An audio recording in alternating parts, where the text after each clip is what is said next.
రోజా గారిని మాట్లాడాల్సిందిగా కోరుకుంటున్నాం. గుడ్ ఈవినింగ్ బెజవాడ, బాగున్నారా? సో రామ్ గోపాల్ వర్మ గారి దర్శకత్వంలో దాసరి కిరణ్ గారు నిర్మించిన వ్యూహం సినిమా ప్రీ రిలీజ్ జగగర్జన కార్యక్రమానికి నన్ను పిలిచినందుకు ముందుగా మనస్ఫూర్తిగా కృతజ్ఞతలు తెలియజేసుకుంటున్నాను. ఈరోజు ఈ వ్యూహం సినిమా గురించి మాట్లాడే ముందు దీని వెనకున్న వ్యూహకర్త గురించి కొన్ని మాటలు మాట్లాడాలి. బెజవాడ గడ్డ మీద పుట్టిన బెజవాడ ముద్దుబిడ్డ రామ్ గోపాల్ వర్మ గారు, బెజవాడ నుంచి బాలీవుడ్ వరకు తన పవర్ ఏంటో చూపించిన డైరెక్టర్ మన రామ్ గోపాల్ వర్మ గారు. నాగార్జున గారి నుంచి అమితాబ్ బచ్చన్ వరకు సూపర్ హిట్ మూవీస్ ఇచ్చిన డైరెక్టర్ రామ్ గోపాల వర్మ గారు. శివ సినిమా నుంచి కంపెనీ సినిమా వరకు ఇటు టాలీవుడ్ అటు బాలీవుడ్ ఇండస్ట్రీని షేక్ చేసిన డైరెక్టర్ రామ్ గోపాల్ వర్మ గారు. ఈరోజు తెలుగు ఇండస్ట్రీలో మోస్ట్ పాపులర్ సక్సెస్ఫుల్ డైరెక్టర్స్ అందరూ కూడా ఎవరైతే ఉన్నారో వాళ్ళందరూ కూడా రోల్ మోడల్గా ఇన్స్పిరేషన్గా తీసుకునే వాళ్ళ గురువు రామ్ గోపాల్ వర్మ గారు.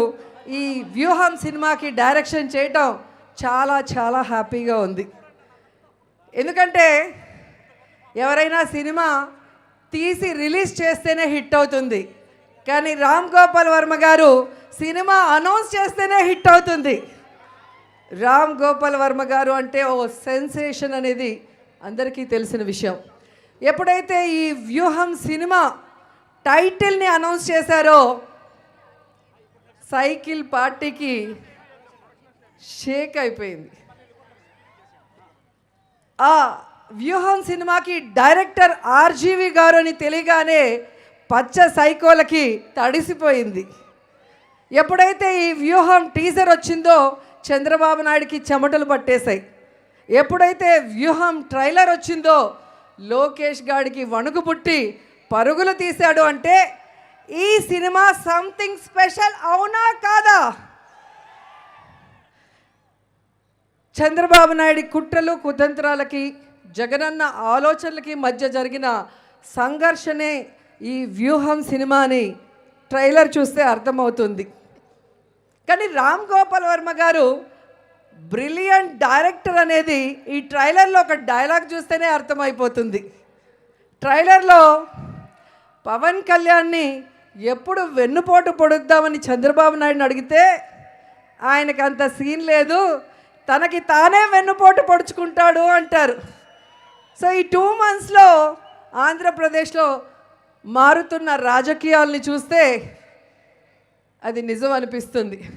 ఎందుకు పనికిరాని పప్పు కూడా పవన్ కళ్యాణ్ సీఎం కాలేడు, అతనికి సమర్థత లేదు అని చెప్పాడు. అంటే రాజమండ్రి జైల్లో వెళ్ళి తన ఫ్యాన్స్ని, తన సామాజిక వర్గాన్ని, తన జన సైనికుల్ని చంద్రబాబు నాయుడికి అమ్మేసి తనని తాను వెన్నుపోటు పొడుచుకున్నాడు అనేది ఈరోజు స్పష్టంగా కనిపిస్తున్న నిజం. నిజంగా రామ్ గోపాల్ వర్మ గారిని అభినందించకుండా ఉండలేకపోతున్నాను. ఎందుకంటే ఈ తరానికి, రాబోయే తరానికి కూడా చంద్రబాబు నాయుడు ఎలాంటి వ్యక్తి, ఆయన వెన్నుపోటు రాజకీయాలు, దిగజారుడు రాజకీయాలు, అవకాశవాద రాజకీయాల్ని కళ్ళకు కట్టినట్టుగా ఆనాడు చూస్తే లక్ష్మీ ఎన్టీఆర్ సినిమాలో చూపించారు. ఈరోజు వ్యూహం సినిమాలో కూడా కనిపించబోతోంది.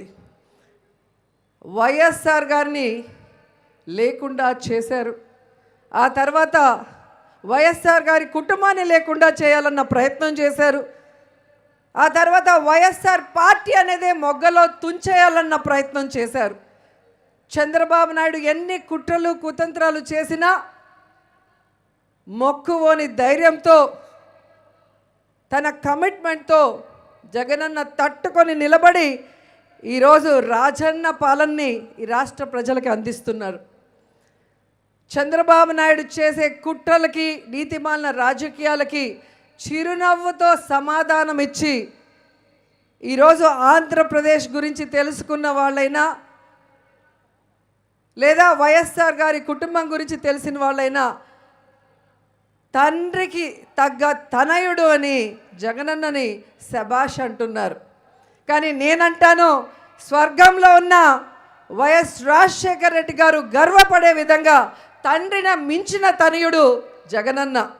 తండ్రి ఆశయం కోసం, తండ్రి ప్రేమించిన ఈ ప్రజల కోసం తన ప్రాణాలు సైతం పణంగా పెట్టి ప్రతిపక్షాల కుట్రలకి జైలుకైనా వెళ్ళాను కానీ తల దించను, కమిట్ అవ్వను వీళ్ళకి అని ఈ ప్రజల కోసం జగనన్న పోరాడిన విధానాన్ని ఈరోజు రామ్ గోపాల్ వర్మ గారు తెరకెక్కించడం ఈ తరానికే కాదు భవిష్యత్ తరానికి కూడా చంద్రబాబు నాయుడు లాంటి బ్యాడ్ పొలిటీషియన్ గురించి చెప్పే ఒక సజీవ చిత్రంగా ఇది నిలిచిపోతుందని మనస్ఫూర్తిగా నమ్ముతున్నాను. ఈ సినిమా ట్రైలర్ వచ్చినప్పటి నుంచి ఎలాగైనా దీన్ని కోర్టులో ఆపాలి అని చంద్రబాబు నాయుడు లోకేష్ పడుతున్న తపన చూస్తుంటే వాళ్ళకొకటి చెప్పాలనిపిస్తుంది. వ్యూహం సినిమాని ఆపలేరు, 2024లో జగనన్న విజయాన్ని కూడా మీరు ఆపలేరు అని కూడా ఈ సందర్భంగా తెలియజేసుకుంటే ఈ సినిమా సూపర్ హిట్ అవ్వాలి, దాసరి కిరణ్ గారికి బాగా డబ్బులు రావాలి, రామ్ గోపాల్ వర్మ గారు ఇలాంటి మరిన్ని సెన్సేషనల్ స్టోరీస్తో మన అందరికీ అద్భుతమైన సినిమాలు అందించాలని కోరుకుంటూ సెలవు తీసుకుంటున్నాను. జై జగన్, జై జై జగన్. థ్యాంక్ యూ రోజా గారు, థ్యాంక్ యూ సో మచ్. మిమ్మల్ని కూర్చోవలసిందిగా కోరుకుంటున్నాము.